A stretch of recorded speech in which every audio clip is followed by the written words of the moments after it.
శ్రీమాత్రే నమః అండి.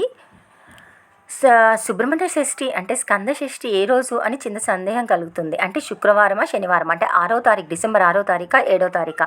ఎందుకంటే డిసెంబర్ 6వ తారీఖు మధ్యాహ్నం షష్ఠి వస్తోందండి. కాబట్టి కొంతమంది శనివారం జరుపుతున్నారండి, కొంతమంది ఏంటి అంటే శుక్రవారం జరుపుతున్నారండి. మార్నింగ్ టైంలో చేసుకునేవారు, టెంపుల్స్కి వెళ్ళేవారు, పూజ చేసుకునేవారు శనివారం చేయండి. లేదు ఈవినింగ్ టైంలో చేసుకునేవారు మాత్రం శుక్రవారం సాయంత్రం చేస్తే బెటర్ అండి.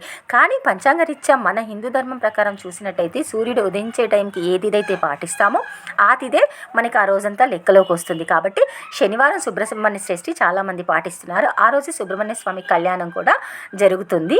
లేదు మాకు సాయంత్రం వీలవుతుంది అనుకుంటే శుక్రవారం సాయంత్రం ఆఫీసుల నుంచి వచ్చిన తర్వాత, కాలేజీ నుంచి వచ్చిన తర్వాత చేసుకునే వారు ఎవరైనా ఉంటే మాత్రం శుక్రవారం సాయంత్రమే గుడికి వెళ్ళేసి రండి, సుబ్రహ్మణ్య పూజ చేయించుకోండి.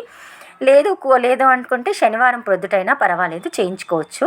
కాకపోతే సుబ్రహ్మణ్య షష్ఠి ఏంటి అంటే శుక్రవారం మధ్యాహ్నం వస్తుంది, శనివారం కూడా ఉంటుంది, శుక్రవారం కూడా ఉంటుంది. కాబట్టి ఈ 2 రోజుల్లో ఎప్పుడు వీలైతే అప్పుడు మాత్రం ఖచ్చితంగా సుబ్రహ్మణ్య స్వామి ఆలయానికి వెళ్ళండి.